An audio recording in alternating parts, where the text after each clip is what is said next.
So I really didn't want to do a video. I really just wanted to write because that's me. I'm a writer, so you already know. You already know. But I had so much to say that it became a ridiculous idea to try to write it all as a Facebook status. I really wanted to post it on my blog. This thought, this reality that popped in my mind, but I've been sitting on it for like literally, I want to say years, and I've posted something about it before, just kind of mentioning my thoughts. But today, I just felt the need to say something. And I wasn't going to hold it in anymore. Like, why hold it in? Tomorrow I'm going to attend a vigil, just thinking about the lives that were lost this week. And so I just kind of felt like, why have I been holding on to this reality that has been my experience? So I'm going to continue on. And I've posted about this probably a year or so ago. It was probably shortly after Ferguson. Gosh, it was so long ago now. It's almost 2 years. And I had to post again. So my first thought that I had to post about. Oh gosh, I can't even. All right, sorry. I had started writing it down, so I had to take a second. And go back and gather my thoughts. So my first thought about everything was just kind of my feelings about what really needs to change in order for us to see a significant move from this racist, classist, whatever-est judicial system that we live in. A lot of people comment on the Black lives versus all lives versus blue lives versus whatever lives. A lot of people have this back and forth conversation, and I've realized that a significant part of that conversation is that people misconstrue the meaning of when we say Black Lives Matter. People kind of have in their instinct to be on defense, and so they say all lives matter, as if Black Lives Matter is trying to say that only Black Lives Matter or Black Lives Matter more. And that's not what it's saying. And I feel like it's 2016. This has kind of been going on for 2 full years, and y'all aren't catching that what we're saying when we say Black Lives Matter is that Black Lives Matter too, or Black Lives Matter as well. Or hey, guess what, guys? We're Black, and we matter, And I feel like, in frustration, Black people get so offended that they have to explain that simple statement. That you would even prevail upon to think that we feel like we matter more than you. And of course, there are T-shirts that say Black Lives Matter. All lives matter.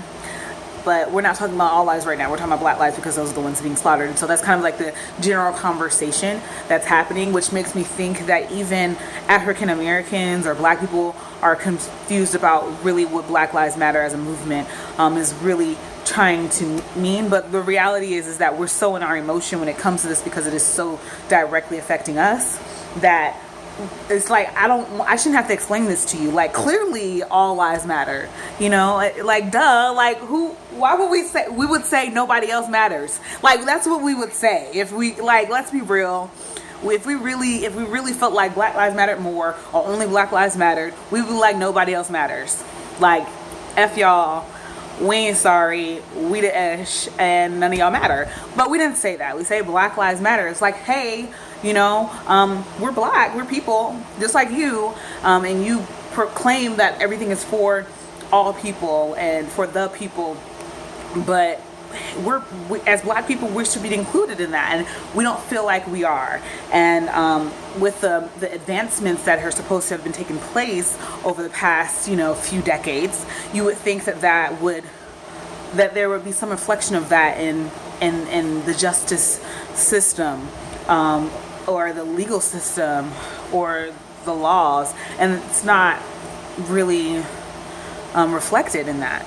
And sadly, when we think about the checks and balances, we have people, that make the law or establish the law, make the law, and then carry out the law. Is that what it's?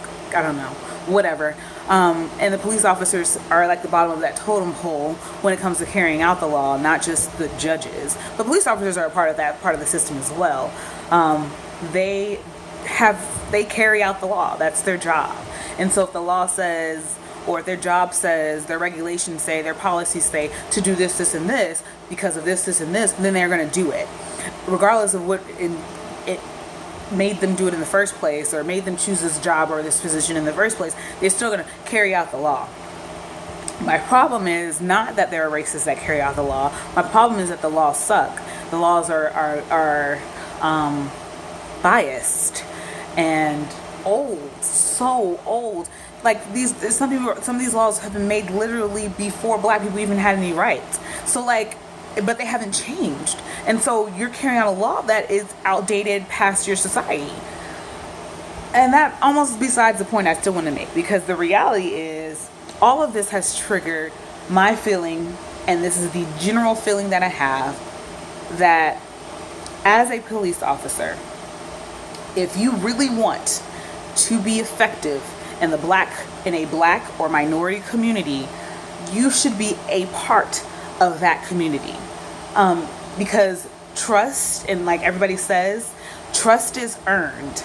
It is not freely given. And when it comes to anything that has to do with authority over the Black community, Hispanic or Latino community,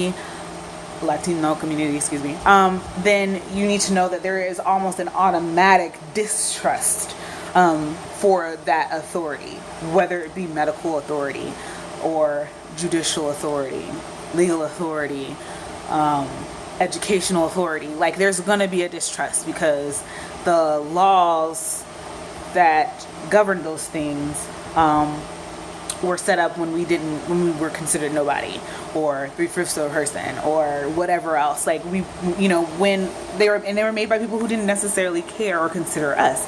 And so there's an automatic distrust. So in order to be effective at your job, if your desire is to really create peace, a sense of well-being and safety in your community, and you work in a predominantly Black or a minority community, then you need to have a relationship with the people of that community.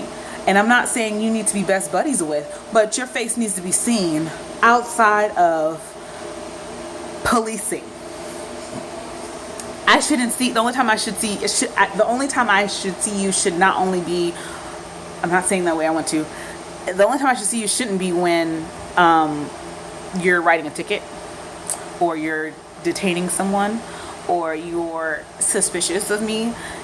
I should see you interacting positively, because in order for me to develop a trust in you, then you have to have done something that I would trust you. And it can't just be arrest that criminal. It has to be like, hey, I care about you. The easiest way for me to think about this is when I think about the teachers that were most effective in the school that I grew up in. So I grew up, and to me it's probably a very unique experience amongst my peers. I grew up in a way where, like, I grew up kind of like in the hood or whatever, predominantly low socioeconomic to working class. My dad was part of the working class, where it was a mixture of, low income housing, apartments, and houses. So that's the community I grew up in. Literally across the interstate, it was even lower economic status. And so that was with my mixture of high schoolers that I went with. We were just everything from the military to the doctors to, you work at a shipyard, or your parents work at Kmart. Like, that's literally the mixture of people that I grew up with. And so I've witnessed things like high crime rates and death in the community, and like murder in the community, I should be specific, gang violence. But I also have another unique part of my life, and that is my dad was a civic league president for my community for a few years. My mom was PTA president of my school, so my parents were fairly involved in the community themselves. My mom was a stay-at-home mom, so she had time to do that. My dad cared, and so he did that. Like he was a part of his community, and it was important. It was important to him to make a difference. His political background didn't go any higher than that. He didn't want it to, but that's the background I grew up with. And as a black person who grew up in, like I said, a low socioeconomic status, that was rare. Like if you're going to see anybody participate in those things, you'd see more white people. And I know this because despite the fact that a good 80% of the people, 80 to 90% of the people that I grew up with were black, the people that attended those civic league meetings were usually white and old, or white and or old, or they were white and old. Usually, like literally the only people that attended these civic league meetings, despite hundreds of people living in that community. Those are the main people that attended, and my dad. And so my experience with the community, my community, was very, very different, unique to somebody who was black and young. And so my experiences with lawmakers, law enforcers, the police, was also different.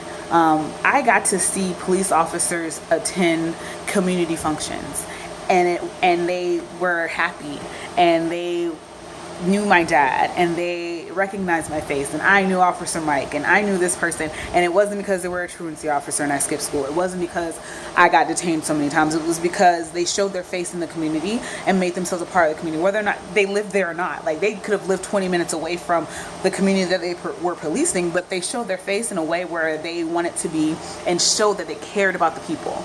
And so I got to see that. Fast forward to now, I live in a completely different area. I live in Arizona. I grew up in Norfolk, Virginia.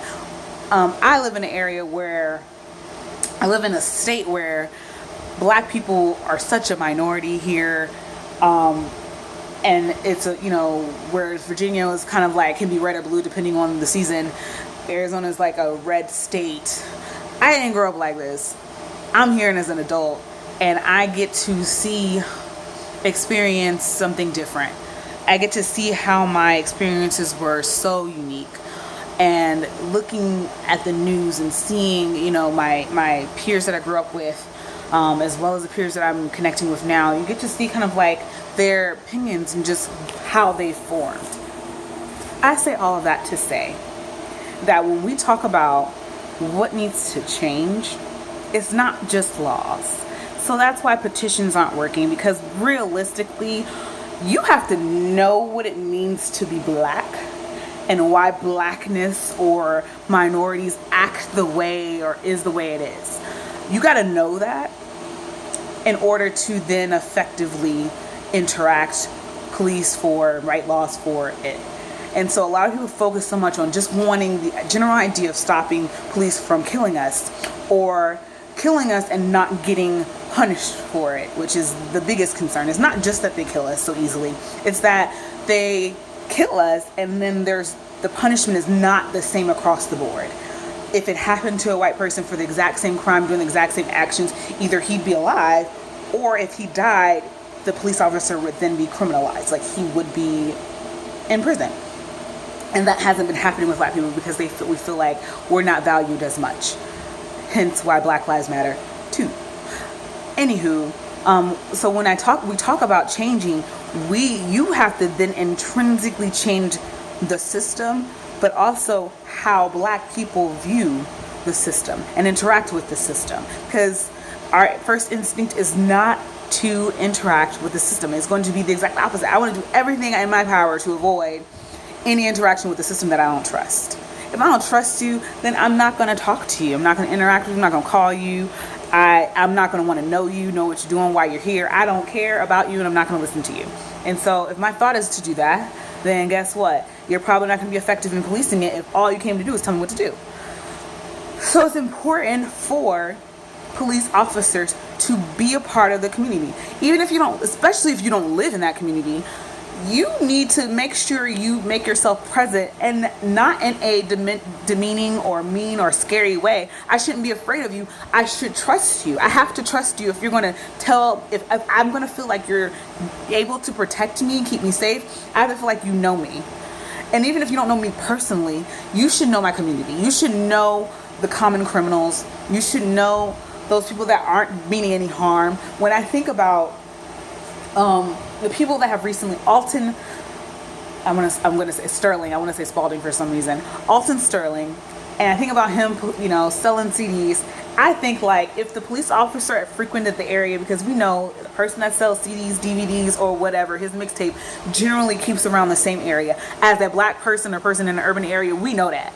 We know that person. Oh, they're gonna be there around this certain time. Da da da da da. So we can hit them up. As a police officer, if you're a part of that community, you'd know that information as well. And so you wouldn't have been threatened by him. You wouldn't be surprised by anything that he did because you knew him. You saw him outside of a negative interaction. But because they don't interact with us anymore, or their interactions are only to enforce the law, they're ineffective. They're ineffective and they escalate very quickly because I'm not going to be offended by somebody that I feel comfortable with. Hopefully, they're not going to be offended by me, my mere presence. And so, that's how I feel like one of the biggest things that needs to change is that there needs to be an incentive, but there also just needs to be a full-on promotion and change of how police officers interact. When you take on this role as an enforcer, you can not just enforce. I'm sorry. Every person that does a job that has to do with human or community services, guess what you're going to do? You're probably going to be doing a lot more than just your role, what your job description says. You have to be a part of your community. I'm never going to be effective as a case manager or a teacher, which is the biggest people that I think of when I think of effective in a community that you don't live in. I'm not going to be effective if I don't know these people. If I'm not getting a chance to know them, I have to get to know them and they have to feel comfortable with me. There's no difference between that and a police officer. There isn't. So when I think about the most effective teachers, for instance, I've known so many teachers across the board who have been terrible, sucky, temporary, long-term, whatever.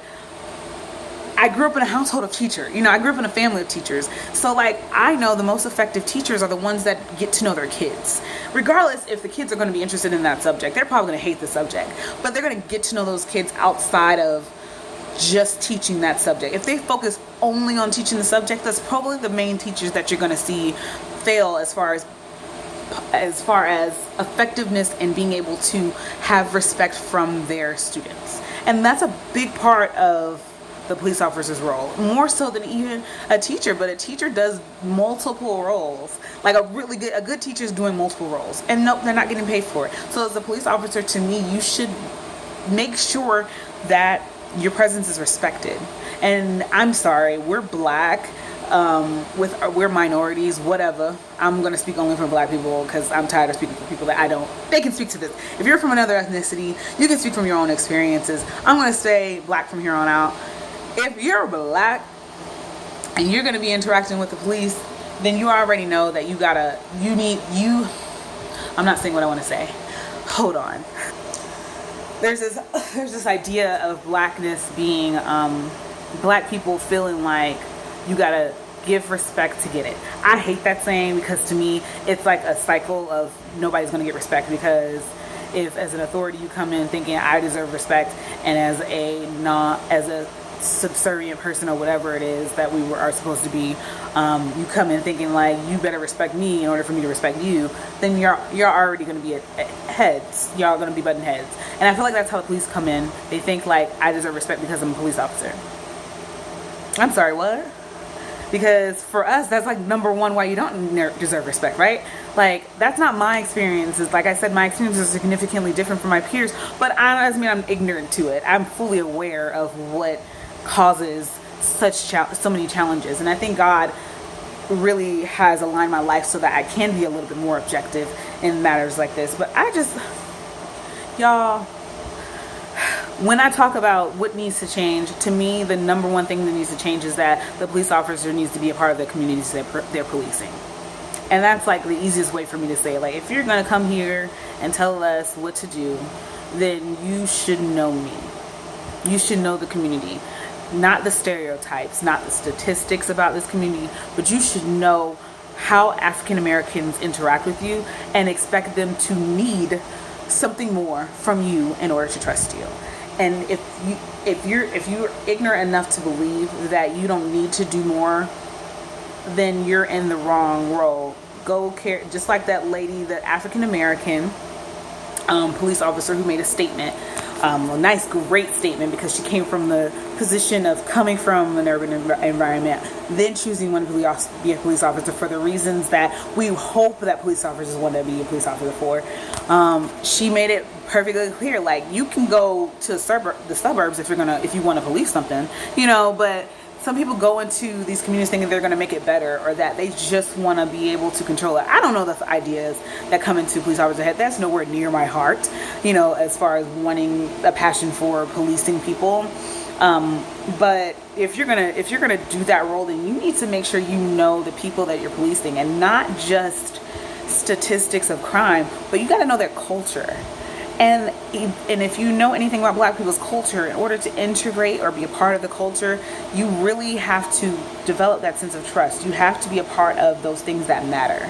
That's why I'm a fan of block parties. And I don't want police officers to come to a block party in the sense that they're just going to make sure nobody tears things up. I want to be part of the block party because they're going to be participating in the block party. Do they even have those anymore? Like, do people have block parties? Do they have community events? Because I grew up in the 90s where that was where I got to see police officers just there. They had little tables with the little stickers they give the kids. And that was just randomly activities that they would do. If you're going to be effective in a Black community, you have to make it a community. Being in Arizona, it's weird because I'm living in an apartment complex. And so I grew up where apartment complexes were mixed with houses. And it looks weird when you go everywhere else, but a reality is that it just makes a lot more sense as far as creating that sense of community, where it's just a mixture of people. It makes it easier for them to interact with one another. Like in an apartment complex, that's it. That's your community, is your apartment complex. You're not really, you can go to apartment complex events or activities, but there's still so many more people outside of your people that can afford the apartment that is your community. Where's the community events or activities? Where are those things where you're shutting down the block and inviting everybody to a party, or making it a potluck, making it a cookout, and the police and the fire department and teachers and the school or whoever else, recreation centers, are all involved in this activity to make it so that everybody feels like they're a family.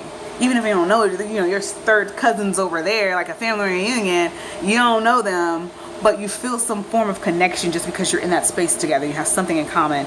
And I think that that's what's missing a lot from this nation and the systems, is that there's just not that connection. This is so much longer than I wanted it to be. But again, imagine me having wrote this. Imagine that. Who would have read that? Who's going to read that? But realistically, like, that's what's missing. That y'all have to be a part of the community. And so I want to see and like, you can tell me that's just an opinion, and I'm almost certain it's fact. Like, pretty sure it's a fact. Like, you got to be a part of the community that you're policing, otherwise you're in the wrong community. So 25 minutes almost. But I want to see moving forward people encouraging that. And not just encouraging, you're being watched with their video cam or dash cam, or holding them accountable. If we really want to talk about systematic change, it starts with culture. It starts with you can do as much as you want to as changing the laws, but if the community is not feeling you, if the community doesn't feel like you're a part of them, then you're not really going to get anywhere. It's going to be pointless, because the community has to change its opinion as well. And the community is not going to change its opinion just because the law got passed. Because some of this stuff you literally feel you feel anxiety, you feel fear in your body. And that's something that comes from triggers. And so if I see you, then if I see you interacting, I'm less likely to feel anxious around you, and therefore less likely to do things that probably aren't appropriate. But that's my thoughts. Sorry for the extremely long video. I almost wanted to go live, but I didn't. So here.